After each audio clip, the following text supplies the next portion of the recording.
Olá, tudo bem? Estamos aqui mais uma vez para estudar a Palavra de Deus. Eu me chamo José Flores, sou ancião desta igreja aqui. Estamos na Igreja Adventista do Sétimo Dia de Bom Sucesso, na cidade de Gravataí. Hoje estamos mais uma vez aqui para estudarmos a Palavra de Deus, como você já tem nos acompanhado, nesse estudo bíblico do tema Bíblia Mais. Bíblia Mais, você já está nos acompanhando, conhece, são 28 temas, né, que rebate a Bíblia toda. E hoje nós temos aqui também, para estudar junto conosco, o pastor Christian, que está aqui junto para nos auxiliar nesse estudo mais uma vez. Pastor, por favor, se apresente ao povo, para ele possa conhecer. Olá a todos que estão nos acompanhando. Sou o pastor Christian, pastor do nosso colégio adventista ali de Gravataí e também ancião aqui dessa igreja, aqui da Bom Sucesso. E é um prazer estar aqui mais uma vez para a gente conversar sobre esses temas bíblicos, conversar sobre um tema muito importante desse estudo, Bíblia Mais, que Deus possa nos abençoar, nos guiar através dessas coisas que nós iremos aprender hoje. Amém. E como de costume, né, a gente convida sempre o nosso professor para que ele possa nos auxiliar aqui e nos dar a inspiração para poder levar para você um ótimo estudo da Palavra de Deus. Então, onde você estiver aí, curva a sua fronte e vamos orar. Santíssimo Deus bondoso Pai, agradecemos, Senhor, mais essa oportunidade e que venhas fazer presente conosco, Senhor, nos abrindo a mente, nos dando o teu entendimento e nos dando, Senhor, por proporção do teu conhecimento. Esteja conosco nesse instante, perdoa os nossos pecados, em nome de Jesus. Amém. Amém. Pastor, hoje, mais um dia de estudo, né? O Bíblia Mais. O assunto de hoje é um assunto bem polêmico também. Acredito que o povo não estuda muito esse assunto, parecido com o da semana passada também, que foi um assunto super complexo, mas é um assunto que é a continuação daquele outro. Nós estudamos semana passada sobre o santuário, né? Falamos sobre o santuário celestial, o santuário terrestre, né? E hoje é o juízo, né? Pastor, o que seria para nós, hoje nós entendemos aqui como seres humanos, né? O que seria o juízo hoje?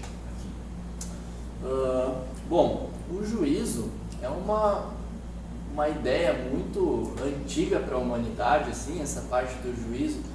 Parece que é algo intrínseco da gente, algo que realmente faz parte da nossa essência, a noção de que um dia nós seremos julgados pelas coisas que a gente fez durante essa vida, né?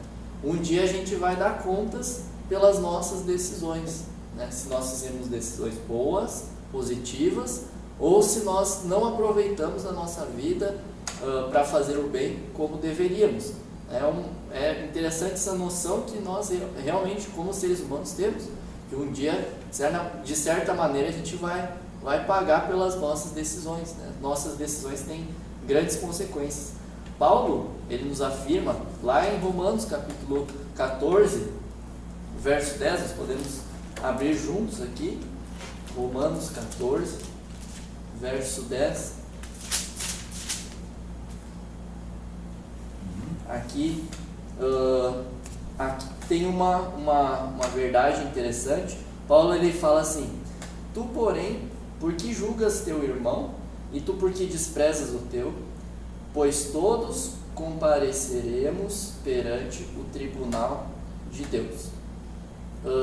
Então, tá mais fácil do que isso não tem, né? Paulo, ele já deixou bem explicado. Todos nós, ninguém vai escapar, teremos um dia que seremos julgados. Até por isso Paulo está falando ali que a gente nem precisa ser o juiz do nosso irmão, porque quem julga é Deus, que conhece as intenções do nosso coração. Agora, pastor, eu quando vejo assim o juízo, e eu entendo o juízo de Deus como se fosse um tribunal aqui na Terra, né? Vamos pensar num tribunal aqui na Terra. Se eu estou sendo julgado, e eu chego no tribunal, e antes que comece o tribunal, antes que comece tudo, eu me declaro culpado, há necessidade do juízo? Há necessidade daquele tribunal continuar se o próprio réu já se declarou culpado? Não, né? Eu vejo isso, por exemplo, quando, por exemplo, quando as pessoas não aceitam a Cristo como Salvador pessoal. Sim. Tá? Se eu for aí na sua casa agora, e você não é uma pessoa ainda que aceitou a Jesus, você aceitou Jesus, amém por isso, grande bênção. Mas se você ainda é uma pessoa que não aceitou a Cristo como Salvador pessoal, e você continuar não aceitando Jesus, e no final decidir que não quer aceitar a Jesus por sua própria livre e espontânea vontade, então você está se declarando culpado. Né? Porque o juízo, na verdade, é para aqueles que se declaram inocentes.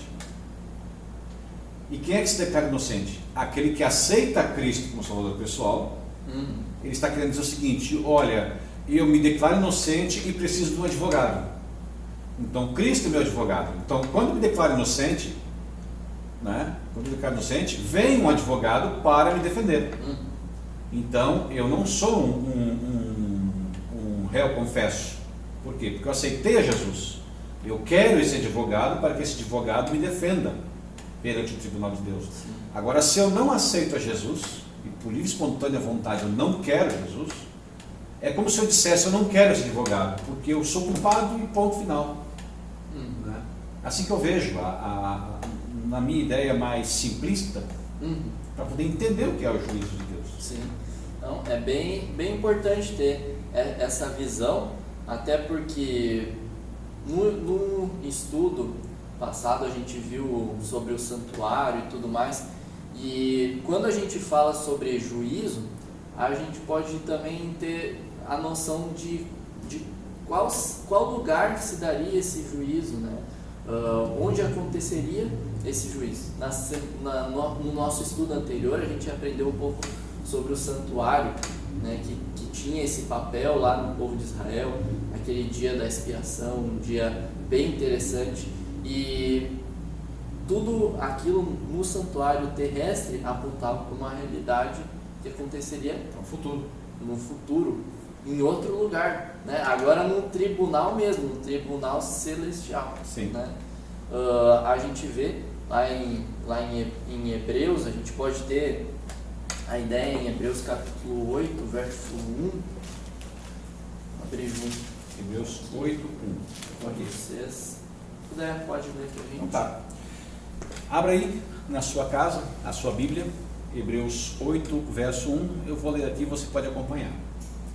Ora, o essencial das coisas que temos dito é que possuímos tal sumo sacerdote, que se assentou à destra ou à direita do trono da majestade nos céus.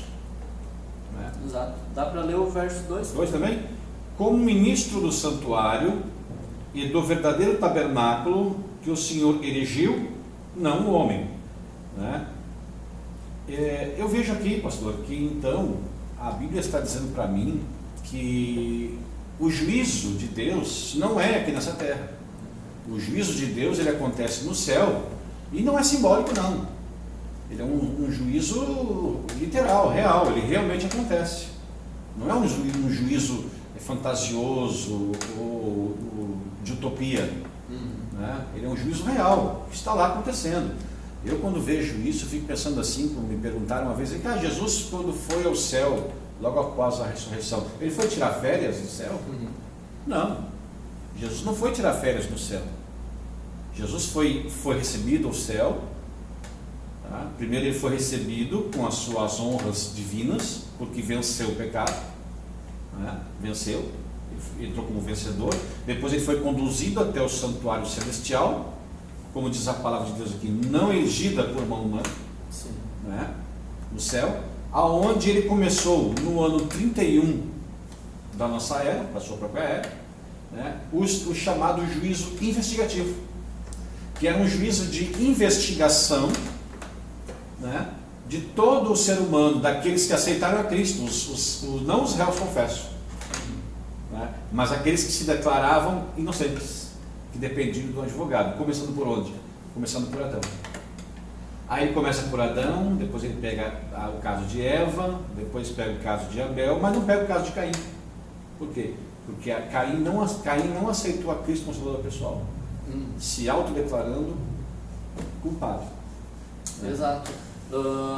E a gente pode ir lembrando assim do nosso estudo anterior, justamente sobre o santuário, a gente viu ali que cada coisa simbolizava Cristo, cada símbolo lá tinha uma explicação. E aí a gente conversou no estudo passado sobre o dia da expiação.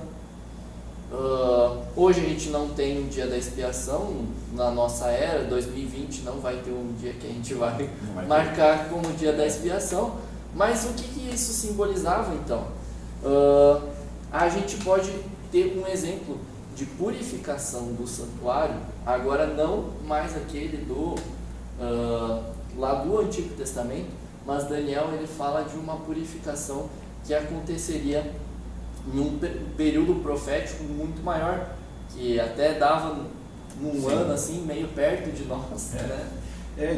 Aqui como essa imagem aqui, essa tela que já está sendo mostrada para você está vendo aí, quiser dar um pause, você está vendo aqui os 3 juízos, né? Vamos iniciar primeiro na primeira fase, que é o juízo investigativo.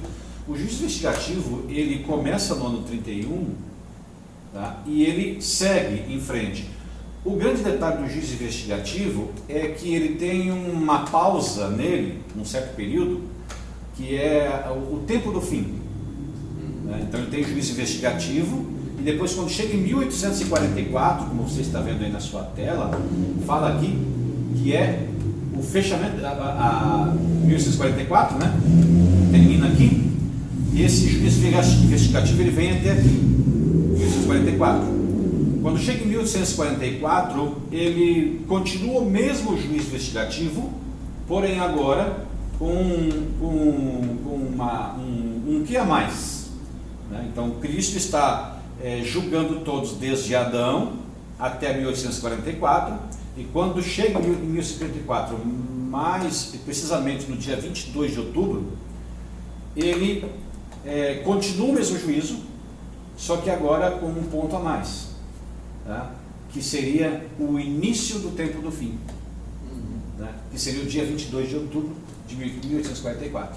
Exato. Eu acho que nós podemos ler o Daniel capítulo 8, verso 10. É um verso que nós devemos ter basicamente fora para a gente, porque é muito importante essa profecia. Daniel capítulo 8, verso 14, nos diz assim: E ele me disse, até 2.300 tardes e manhãs, e o santuário será purificado. Bom, aqui a gente já comentou que a purificação do santuário tinha a ver com esse dia da expiação, mas então, se é um prazo de tempo, né, 2.300 dias, a gente precisa saber pelo menos aonde que começa, para a gente entender quando que termina essas 2.300 tardes e manhãs. E aqui você está conseguindo enxergar o raciocínio para a gente entender até que dia iria esse prazo, né? Quando começa e quando termina. Primeira coisa, a gente pode entender que tarde e manhã, na linguagem bíblica, simboliza um dia, né? Lá em Gênesis capítulo 1, sempre que Deus ele criava, ele fala, ali na linguagem bíblica diz que foi-se tarde, manhã, tal dia. Então, um dia é tarde e manhã. Então, também na profecia, a gente pode aprender que um dia é um ano profético, né? Ou seja, um dia profético é como se fosse um ano da nossa era. Isso a gente pode ter exemplos lá, como lá em Números, capítulo 14, 34, e Ezequiel, capítulo 4, 7, né? Quando fala da peregrinação do povo de Israel, que diz que eram 40 dias que eles peregrinaram, mas na verdade foram 40 anos, né? A Bíblia ela tem essa marcação de tempo diferente. E então a gente pode pegar esse período, um período grande de 2.300 anos, que acontece nesse meio tempo.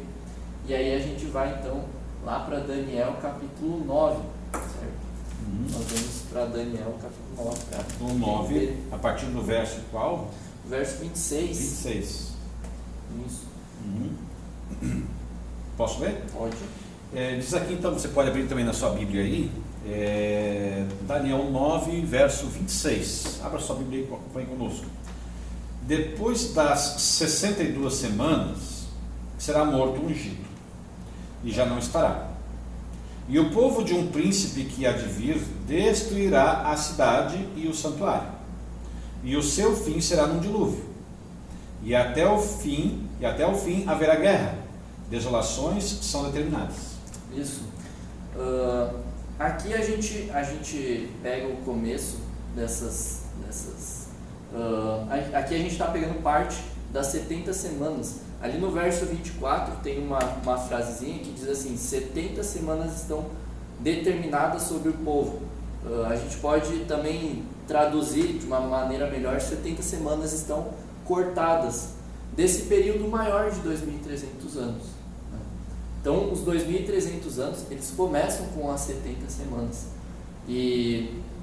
E a gente pode entender, ali no verso 24 mesmo, o começo dessas 70 semanas, quando fala sobre a restauração da cidade santa, sobre, enfim, ali no verso 25 fala que as 70 semanas elas começam desde a saída da ordem para restaurar e edificar Jerusalém.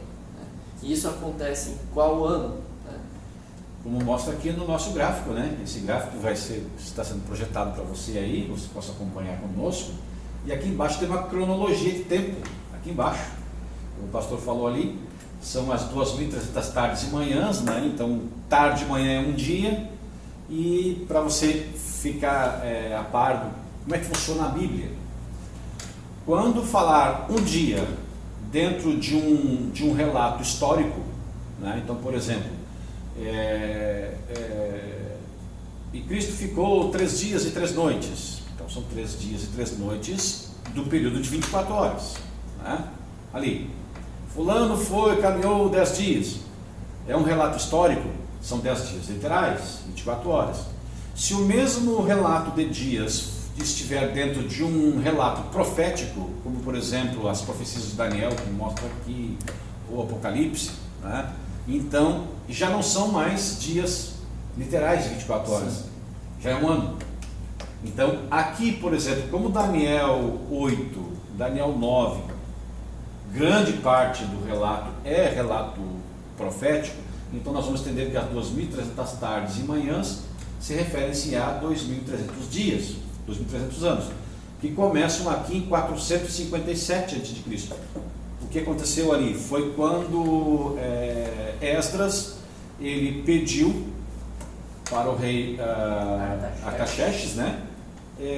Tem uns que confundem Artaxerxes com Xerxes, não tem nada a ver um com o outro, né? Ele pede cartas para que ele possa ir até Jerusalém e reconstruir os muros. Ele pede, então o rei dá essas cartas para que ele possa chegar lá e conseguir trabalhadores, e isso acontece no ano 457. E foram então 7 semanas, até 408, quando finalizou a restauração dos muros de Jerusalém. Foram 7 semanas proféticas, dá 49 anos. Depois da restauração, ele vai até o batismo de Jesus, que são mais 62 semanas. E isso, como o pastor falou ali, fecha com o verso 24, 70 semanas estão determinadas aqui, 70, então de 457 até o ano 34. Sobre o teu povo e a santa cidade, para fazer cessar a transgressão. Quando é que cessa a transgressão? A transgressão cessa quando Jesus é crucificado. Tá? Para expiar, cessar a transgressão, para dar fim aos pecados. Então é a cruz de Cristo, ele cessa a transgressão e dá fim aos pecados. Para expiar a iniquidade, mesma coisa, aqui. Para trazer justiça eterna, mesma coisa, a cruz de Cristo. Para selar a visão e a profecia e ungir o santo dos santos. A unção é um pouquinho para trás, aqui no ano 27. Quando Jesus é batizado, ele é ungido. A unção aqui. Tá? Depois continua, sabe e entende, desde a saída da ordem, até o ungido, desde a saída da ordem até o ungido. 27. O príncipe, 72 semanas. As praças e circunvalações retificadas, 408. Depois das 62 semanas será morto. Aqui, volta para a cruz. Ou quem? Ungido. E já não estará. Por quê? Porque ele estava na tumba. Tá? E o povo de um príncipe que há de vir. Quem é que vem esse povo? Aqui. Não mostra aqui, mais ou menos aqui assim. Seria o ano 70. Né? Como o senhor falou no outro, né? O ano 70 depois de Cristo, quando o general Tito, mandado, né? César, ele cerca Jerusalém, parece que por 2 ou 3 meses, né? Exato. E ali o povo começa, o povo de Jerusalém, eles começam a ficar sem água, sem comida, ao ponto que as mulheres comiam os próprios filhos. Pois é. Só que um pouquinho antes disso, os cristãos que estavam em Jerusalém lembraram das palavras de Jesus e fugiram de Jerusalém pelos fundos, né? E foram para outras cidades mais próximas. Então eles não sofreram aquilo ali. Foi quando os soldados do general Tito entraram em Jerusalém, destruíram o santuário, porque corria uma lenda que o santuário tinha tanto ouro que até por baixo das suas fundações poderia encontrar ouro. Então os soldados destruíram o santuário até arrancar as pedras das fundações. É quando concretiza o que Jesus falou, que aqui não ficará pedra sobre pedra. Coisa interessante, pastor, né? Que a profecia se completa. Não, essas datas, elas são muito exatas, né? E aí a gente pode entender uma coisa interessante aqui, porque a gente descobre, então, quando começa os 2.300 anos, que é no ano 457. E aí a gente viu que são 2.300 anos até que o santuário ele fosse purificado. E aí a gente precisa fazer uma conta de matemática, né? Bom, 457 a.C. Em qual ano terminaria esse tempo se são mais 2.300 anos? Como é antes de Cristo, a gente tem que fazer uma conta de menos, né? 2.300 menos 457 dá 1843. Por causa do solstício. Do ano zero. Não teve ano zero. E aí Sim. Passou do antes de Cristo direto para um depois de Cristo. Então a gente passa um ano para frente, o prazo, para 1844. E com detalhe, pastor, além do ano zero que não teve, tem o solstício também, porque o nosso calendário é gregoriano. Quando começa o ano em janeiro. Mas a Bíblia, ela sempre foi baseada no calendário judaico, que o ano começa em setembro. Sim. Né? Então, por isso que a conta, se você fizer a conta de casa, vai dar 1843. Então, não vai pensar que nós erramos a conta aqui. É que 1843 daria pela contagem de calendário judaico. Tá? Mas na contagem de calendário gregoriano daria 1844. Tá? Então a gente percebe então, esse ano. Agora, que data seria? Né? A gente teve até o grande desapontamento, foi uma situação, você pode pesquisar mais sobre isso, que o pessoal até acreditava que Deus restauraria a terra nesse dia, mas estaria restaurando lá o céu, né, o santuário celestial, no dia 22 de outubro, simbolizando o dia da expiação, né? E aí a gente pode ter, como a gente tinha na tela anterior, né, o começo da... Tela anterior, vamos voltar. O começo do juízo investigativo, né, até a volta de Jesus. E aí, então, finalmente, quando Jesus ele volta, então começa o juízo confirmativo, que é um período de 1000 anos, né? Acho que já teve um estudo, né? Já teve um estudo sobre isso aqui. O milênio, né? Teve um estudo. Para confirmar, para revisar tudo aquilo que foi decidido no juízo investigativo, e a execução é assim que terminam esses 1000 anos. E algumas coisas importantes sobre esse juízo, né? O que nós seremos cobrados nesse dia, né? O que Deus ele vai cobrar da gente? Se a gente está ali no banco dos réus, né? Qual que vai ser sobre o que a gente vai ser julgado? Lá em Eclesiastes capítulo 12, verso 14, é um verso que pode nos preocupar um pouco. Esse aqui é Eclesiastes capítulo 12, verso 14.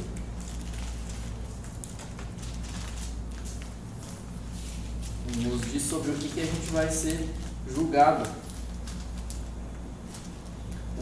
Diz assim: porque Deus há de trazer a juízo todas as obras, até as que estão escondidas, quer sejam boas, quer sejam más. E é interessante isso, porque para as outras pessoas a gente gosta de manter a aparência, a gente até tem certas máscaras, a gente parece bonzinho e tudo mais, mas cada um de nós sabe como nós somos no nosso interior. E Deus, Ele é o único que conhece também, assim como a gente conhece a nós mesmos. Deus, Ele nos conhece até mais do que a gente, né? E Ele sabe os nossos pensamentos. Se a gente pensa em quantas vezes que eu peco por dia, quantas vezes que eu cometo erros por dia, é uma infinidade, né?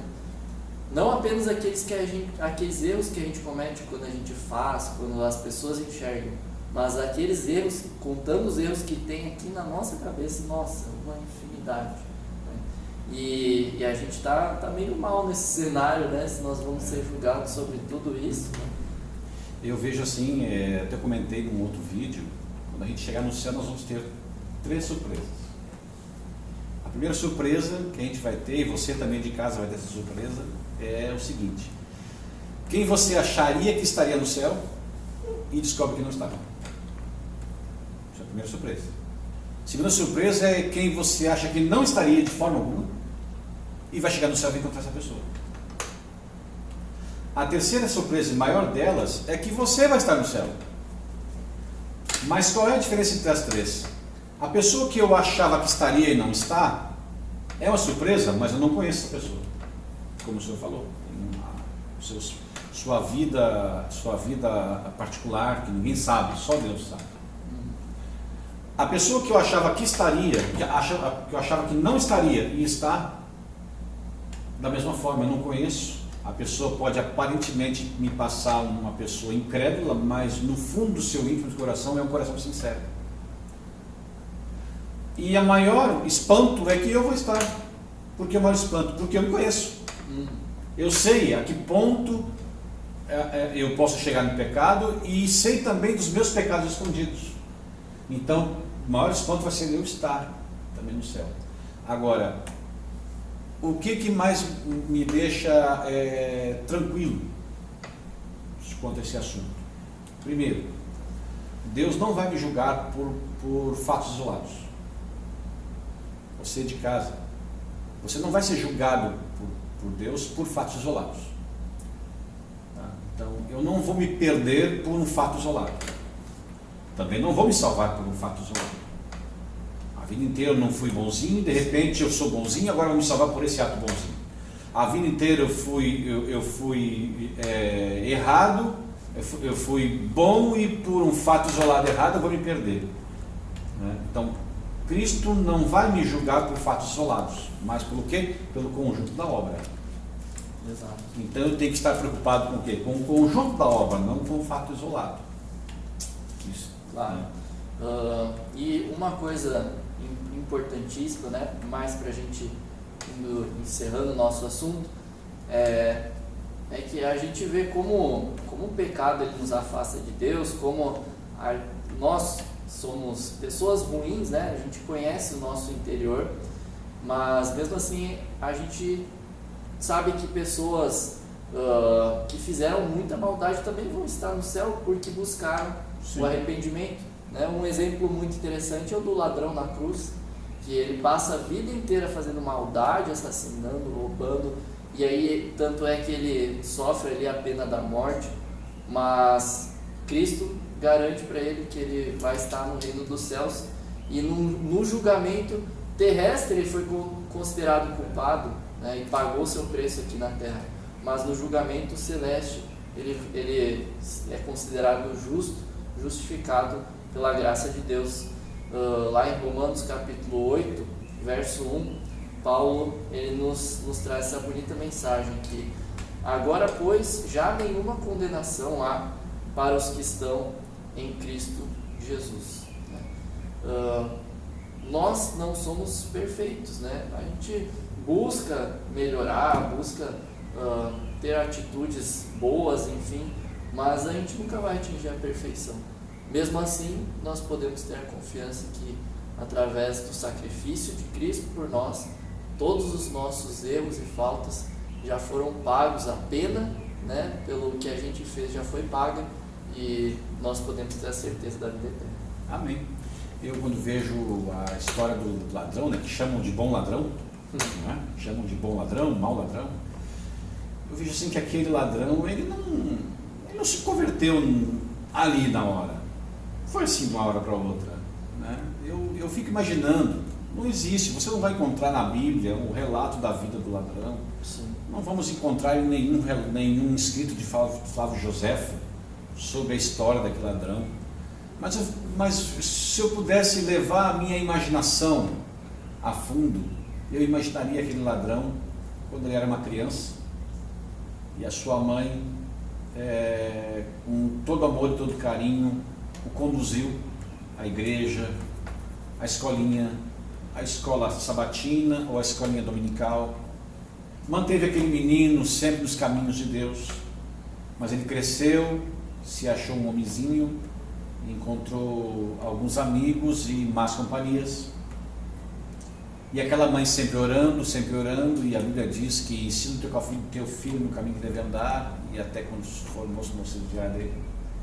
E esse jovem cresceu, se envolveu com más companhias, fez coisas erradas. Sempre que voltava para casa, a sua mãe pedia para que ele não voltasse mais para o mundo do crime, orou por ele. Talvez ele foi algumas vezes na igreja com essa mãe, e tendo aquela chama do Espírito Santo ainda no coração, pelas orações da mãe, talvez nos próprias andanças de Jesus, nos próprios sermões de Cristo, eu fico imaginando no Sermão da Montanha, aquele ladrão lá num cantinho, por trás das pessoas, contrariado dos seus amigos, ficando mais 30 minutos escutando Jesus falar. Então a conversão daquele ladrão não foi de repente. Eu fico imaginando, a conversão dele é como a nossa conversão, ela é aos poucos trabalhada. Então quando chegou na cruz, ele olha ao seu lado, ali está aquele homem que ele tantas vezes assistiu. Ele lembra, talvez em sua mente, ou talvez olha no meio da multidão a sua mãe, que tanto orou por ele e tanto pediu para que ele saísse do mundo do crime. Mas ele faz um pedido a Cristo. Ele não pede igual ao outro, tira-me daqui que eu vou crer em você. Ele aceita a sua condenação, aceita a sua condição pecaminosa e apenas pede: lembra-te de mim quando entrar no teu reino. Então que nós possamos, nós aqui, você aí também, aceitar a Cristo como Salvador pessoal, ouvir e sentir as orações de sua mãe, da igreja. Lembre-se de quando você ir na igreja. Se você é um apostatado da igreja, está desviado da igreja, a hora de voltar é agora. A Bíblia diz que quando ouvides a sua voz, não endureçais o vosso coração. Pastor, faça as últimas considerações finais e ore para que Deus possa nos abençoar. Então, pelo que nós estudamos aqui hoje, nós vemos que realmente a nossa condenação, o que nós mereceríamos nesse julgamento, né? O Paulo ele é bem categórico em dizer que o salário do pecado é a morte, né? O salário é algo que a gente deseja receber no final do mês, e se não receber no final do mês, ficar indignado, porque é o nosso direito, né? O que a gente merece é a morte, mas a vida eterna que Deus dá para a gente é um presente, né? E que nós possamos aceitar esse presente, porque do contrário não existe esperança, né? Somente na pessoa de Cristo e no sacrifício dele por nós podemos limpar a nossa vida dos pecados e ter essa certeza da salvação, né? Ninguém de nós vai ser perfeito, mas nós buscamos dia após dia sermos mais parecidos em gratidão por tudo aquilo que o nosso Mestre fez por nós. Amém? Vamos juntos orar para encerrar este estudo. Senhor, nosso bom Deus, nosso bom Pai, nós te agradecemos porque o Senhor, na pessoa de Jesus, já pagou o preço por nós, já pagou toda essa culpa que nós teríamos nesse julgamento, e nós podemos entrar nos átrios celestiais com a certeza de que nós já estamos sendo tratados como inocentes, não porque a gente merece alguma coisa, mas porque Cristo, Ele viveu aqui na terra, foi o sacrifício perfeito por nós, e hoje nós somos gratos pela certeza que nenhuma condenação é capaz de tirar a nossa vida eterna por causa de Cristo Jesus. Amém. Que o Senhor possa continuar abençoando a nossa vida, a vida de cada um dos irmãos que está assistindo, para que nessa luta contra o pecado nós possamos estar sempre agarrados em Ti. Se venhamos a pecar, que nós também possamos ter a humildade de nos arrependermos, estar em dia contigo, Senhor, para que pelos méritos de Cristo nós possamos ser tratados como inocentes nesse julgamento. Amém. Nos guia aqui na terra até o dia da Tua vinda, em nome de Jesus. Amém. Amém.